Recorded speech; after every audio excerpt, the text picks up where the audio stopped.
إن الحمد لله نحمده ونستعينه ونستغفره ونستهديه ونعوذ به من شرور أنفسنا ومن سيئات أعمالنا. من يهده الله فلا مضل له ومن يضلله فلا هادي له، وأشهد أن لا إله إلا الله وحده لا شريك له، وأشهد أن محمدا عبده ورسوله صلى الله عليه وسلم. اللهم صل على محمد وعلى آل محمد كما صليت على إبراهيم وعلى آل إبراهيم إنك حميد مجيد. اللهم بارك على محمد وعلى آل محمد كما باركت على إبراهيم وعلى آل إبراهيم إنك حميد مجيد. رب اشرح لي صدري ويسر لي أمري واحلل عقدة من لساني يفقه قولي. اللهم انفعنا بما علمتنا وعلمنا ما ينفعنا وزدنا علما. سبحانك لا علم لنا إلا ما علمتنا إنك أنت العليم الحكيم. أعوذ بالله من الشيطان الرجيم. بسم الله الرحمن الرحيم. ما يفعل الله بعذابكم إن شكرتم وآمنتم وكان الله شاكرا عليما. ہر قسم کی تعریف و ستائش اللہ رب العالمین کے لیے، اور ارب ارب درود و سلام امام الانبیاء قائد المرسلین رحمت دو عالم حضرت محمد رسول اللہ صلی اللہ علیہ وسلم پر اور آپ کے ان مبارک صحابہ کرام پر جنہوں نے آپ کی اتباع اور فرما برداری کی.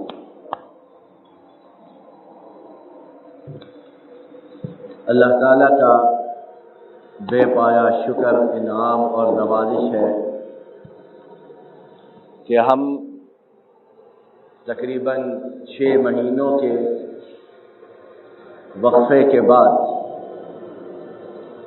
6 مہینوں کے ناغے کے بعد ایک مرتبہ پھر یہاں اجتماعی صورت میں اکٹھے ہو رہے ہیں، اور ہمارا رب ہمیں اس طرح اجتماعی صورت میں جمعے کے خطبات اور اس کی نماز پڑھنے کی توفیق سے نواز رہا ہے. ہمارے لیے جو باتیں سمجھنے کی ہیں، کرنے کی ہیں، اللہ کی توفیق سے 1 2 3 کر کے وہ سننے سمجھنے کی کوشش کرتے ہیں، تاکہ ہمارا معاملہ ہمارے رب کے ساتھ بہترین استوار ہو جائے، اور آئندہ ہم آفات سے، پریشانیوں سے، شرائط سے، تکالیف سے محفوظ رہیں. پہلی بات جو میرے آپ کے سمجھنے کی ہے وہ یہ ہے کہ جو کچھ ہم پر بیماریاں، پریشانیاں آتی ہیں، وہ ہمارے اپنے ہاتھوں کی کمائی ہے. نہ ہمارا رب ظالم ہے، اور نہ ہی ہم سے کسی بات کا انتقام لینا چاہتا یا کوئی پرانا بدلہ چکانا چاہتا ہے. وما أصابكم من مصيبة فبما كسبت أيديكم ويعفو عن كثير. اے لوگوں، جو بھی تمہیں پریشانی، مصیبت پہنچتی ہے وہ تمہارے اپنے ہاتھوں کی کمائی ہے. جو بھی تمہیں بیماری، مصیبت پہنچتی ہے وہ تمہارے اپنے ہاتھوں کی کمائی ہے، اور اللہ بہت سی باتوں سے ویسے ہی درگزر فرما دیتے ہیں۔ اگر ہمارے سارے اعمال ہماری کردار کے مطابق ہمیں ہمارا رب سزا دینا شروع کرے تو زمین پر کوئی چوپایا، کوئی جاندار زندہ چلتا ہوا نظر نہ آئے کہ ہمارے گناہ، ہماری خطائیں اور ہماری لغزشیں کتنی زیادہ ہیں۔ اور اللہ تعالیٰ نے قرآن پاک میں یہ بھی ارشاد فرمایا وَمَا رَبُّكَ بِظَلَّامٍ لِّلْعَبِيدِ، اور تمہارا رب بندوں پر بالکل معمولی حقیر بندے ہیں ہم اپنے رب کے، ان پر معمولی سا ظلم بھی روا نہیں رکھتا ہے۔ وَمَا ظَلَمْنَاهُمْ وَلَكِنْ كَانُوا أَنفُسَهُمْ يَظْلِمُونَ، ہم نے ان پر ظلم نہیں کیا، وہ یعنی ہم لوگ اپنی جانوں پر خود ظلم کرنے والے ہیں۔ اور سورہ روم میں اللہ تعالیٰ نے بات کو مزید واضح فرمایا ظَهَرَ الْفَسَادُ فِي الْبَرِّ وَالْبَحْرِ بِمَا كَسَبَتْ أَيْدِي النَّاسِ لِيُذِيقَهُمْ بَعْضَ الَّذِي عَمِلُوا لَعَلَّهُمْ يَرْجِعُونَ، زمین پر خشکی اور تری میں، زمین پر اور سمندروں میں فساد بپا ہو گیا، فساد بپا ہو گیا۔ کیوں؟ لوگوں کے ہاتھوں کی کمائی کی وجہ سے، لوگوں کے گناہوں کی وجہ سے، وگرنہ اللہ نے یہ دنیا بنائی، مخلوقات بنائی، وہ کسی پر کیوں کوئی ظلم روا رکھے گا؟ فرمایا سمندر میں خشکی میں فساد بپا ہو گیا لوگوں کے ہاتھوں کی کمائی کی وجہ سے، اور اس لیے کہ ہم انہیں کچھ مزہ چکھائیں جو ان کے اعمال ہیں، ان کے کرتوت ہیں۔ سارے اعمال کا یہ نتیجہ نہیں، سارے اعمال کا یہ عذاب نہیں، یہ کچھ اعمال کی سزا ہے۔ اور جس طرح کہ ہم نے پہلے سنا کہ اگر سارے اعمال کی سزا ہمیں دی جائے تو زمین پر کوئی چوپایا نظر نہ آئے۔ لَعَلَّهُمْ يَرْجِعُونَ، اللہ مہربان ہے، شفیق ہے، اپنے بندوں پر احسان کرنے والا ہے۔ مقصد اس کا بندوں کو تکلیف پہنچانا نہیں، مقصد اس کا اپنی مخلوق کو اذیت میں مبتلا کرنا نہیں، مقصد اس کا یہ ہے کہ بندے راہ راست کی طرف پلٹ آئیں، بندے سیدھے ہو جائیں، بندے اللہ رسول کے احکامات کے پابند ہو جائیں، تاکہ ان پر عذابوں کا سلسلہ آنا بند اور ختم ہو جائے۔ تو پہلی بات جو میرے آپ کے سمجھنے کی، جس کے متعلق ابھی تفصیل سے ہم نے آیات سنی، وہ یہ کہ جو کچھ ہم پر مصیبت پریشانی آتی ہے وہ میرے آپ کے، ہم سب کے انفرادی اجتماعی گناہوں کا نتیجہ ہے۔ دوسری بات میرے آپ کے سمجھنے کی یہ کہ ہم انسان ہیں، خطا، غلطی، لغزش ہوتی ہے، شیطان ہمارے خون میں، خون کی مانند ہی بدن میں خون کی مانند دوڑتا ہے۔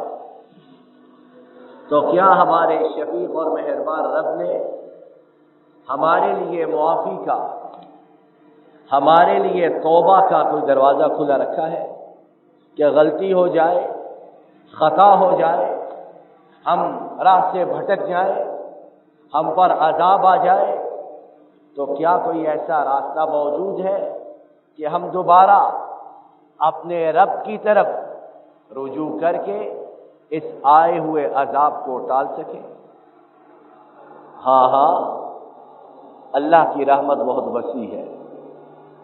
اللہ کی رحمت ہر چیز کو سمیٹے ہوئے ہے۔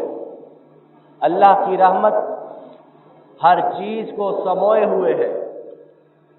اگر ہم انفرادی اجتماعی بھٹک گئے ہیں، راہ راست سے دور چلے گئے ہیں، تو میرے آپ کے رب نے ہمارے لیے، میرے لیے، آپ کے لیے توبہ و استغفار کا دروازہ کھلا رکھا ہے۔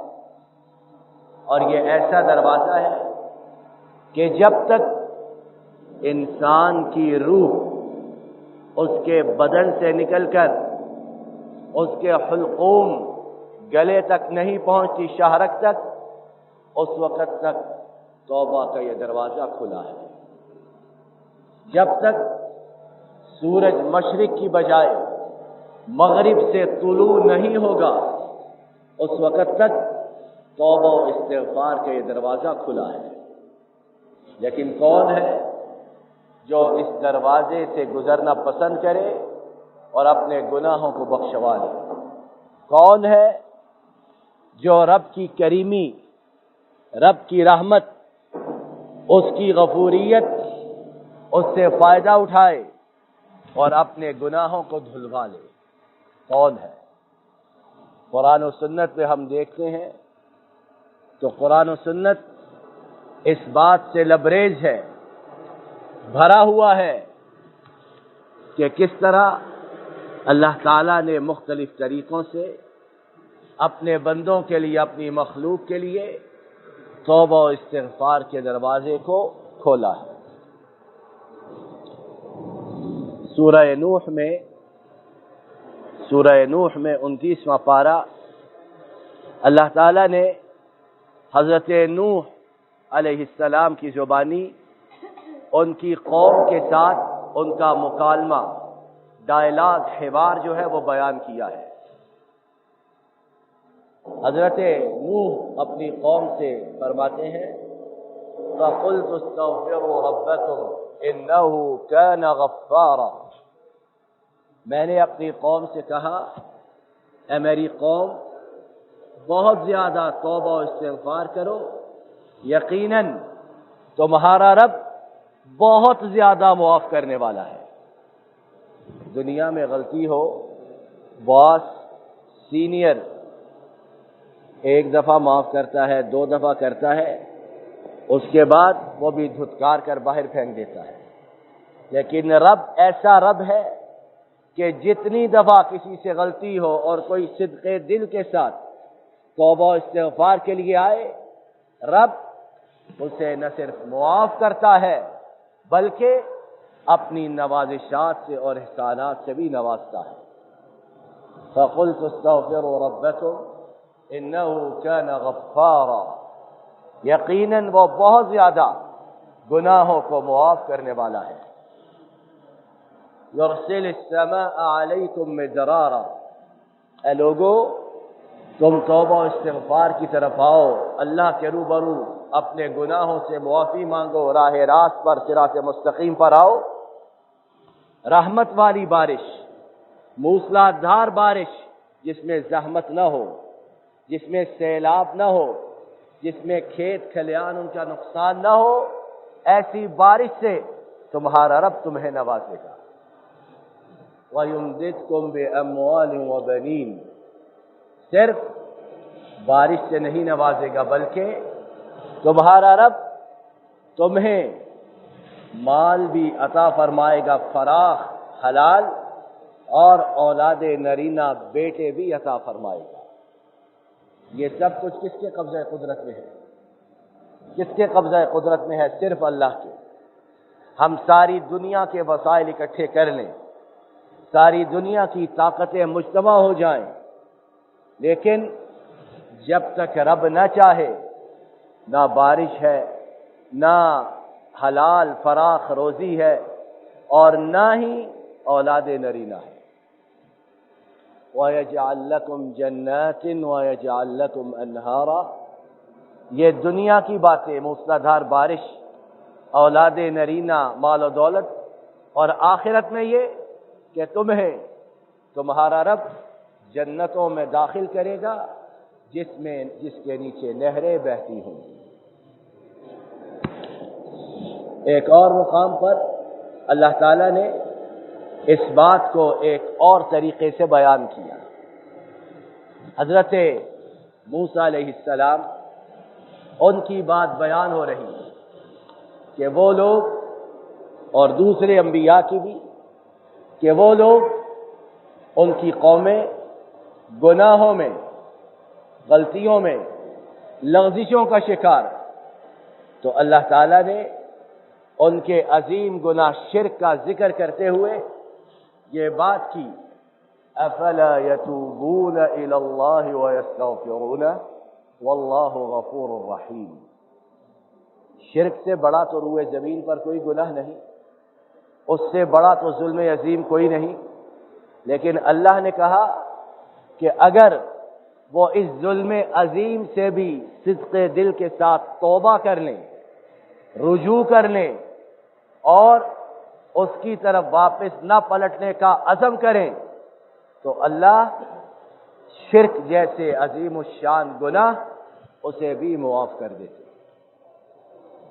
تو دوسری بات مجھے آپ کو جو معلوم ہوئی وہ یہ ہے کہ ہم بہت زیادہ خطائیں کرنے والے، بہت زیادہ لغزشیں کرنے والے، بہت زیادہ رب کی نافرمانی کرنے والے، لیکن ہمارا رب ہم پر اتنا شفیق، اتنا مہربان کہ جب بھی ہم صدق دل کے ساتھ، دل کی گہرائیوں کے ساتھ اس کے سامنے توبہ و استغفار کے لیے حاضر ہو، اپنے گناہوں پر، اپنے اعمال پر نادم ہو، شرمندہ ہو، ندامت کے آنسو بہائیں، ان اعمال کی طرف نہ پلٹنے کا اپنے رب سے وعدہ اور عزم کرے، تو ہمارا رب ہمارے ان تمام گناہوں کو معاف کر دے۔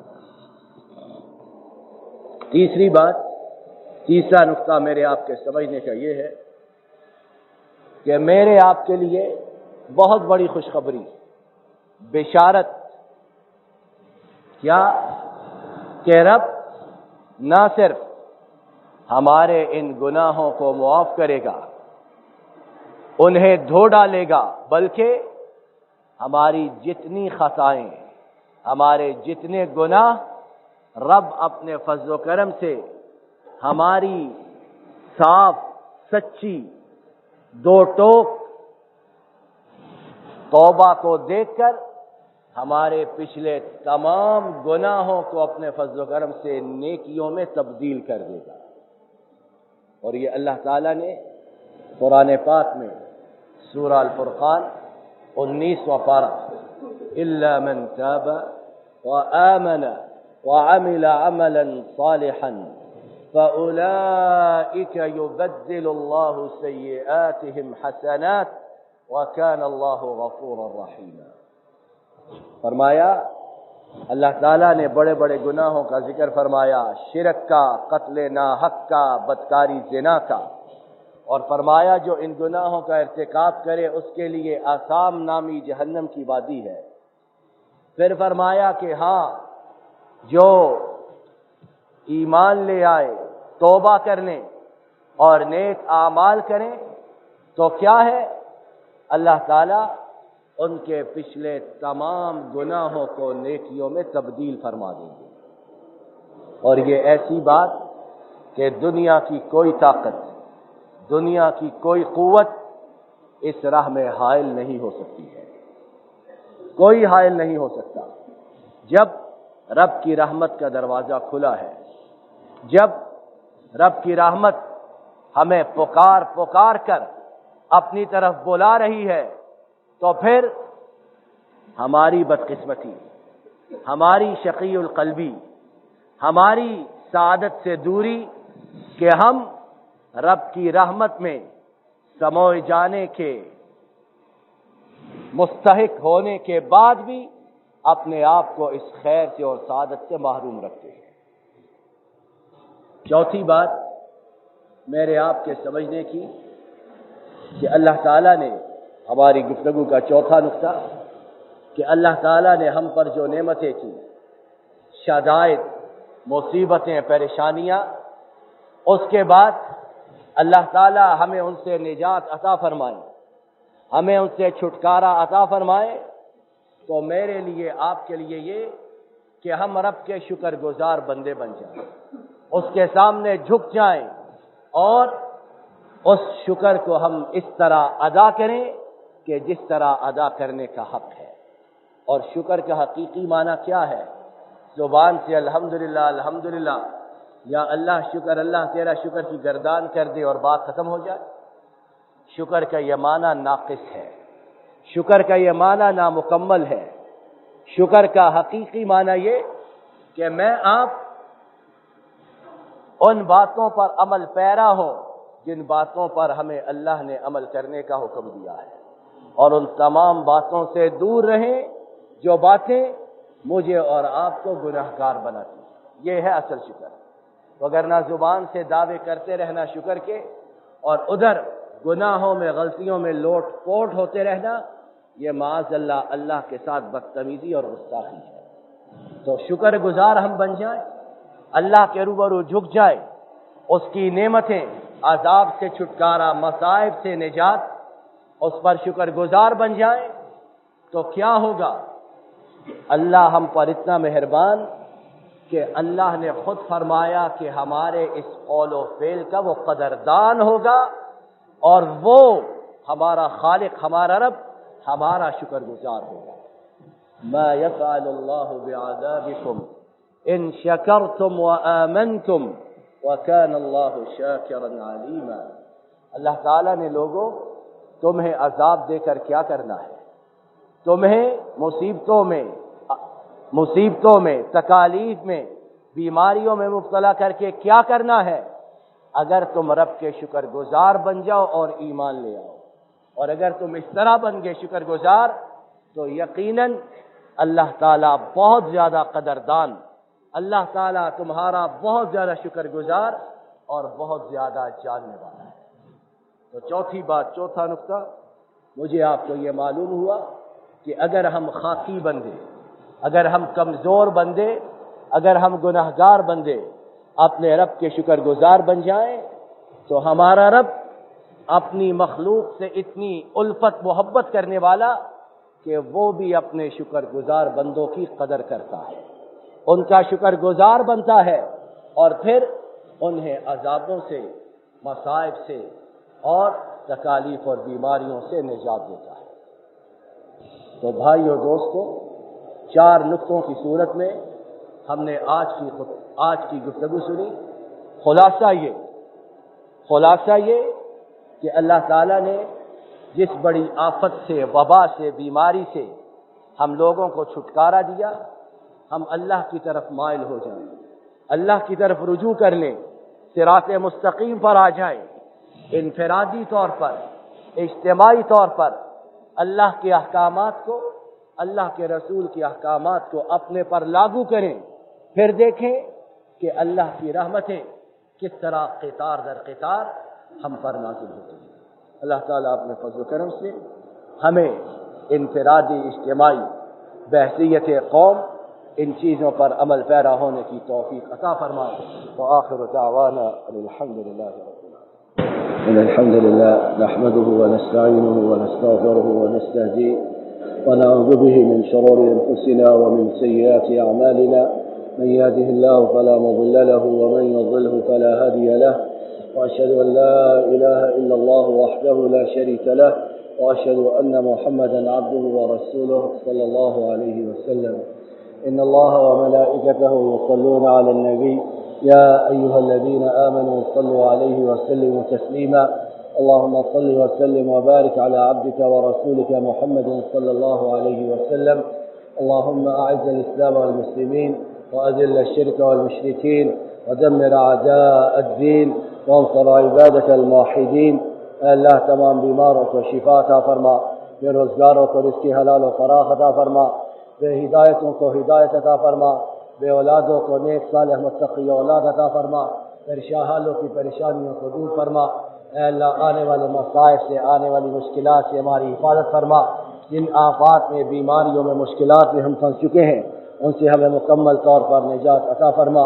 اے اللہ ہمارے ملک کی حفاظت فرما، ہمارے ملک میں امن و امان فرما، ہمارے ملک کے بہی خواہوں کو، ہمدردوں کو سرفراز و سربلند فرما، ملک و ملت کے دشمنوں کو، غداروں کو نیست و نابود فرما۔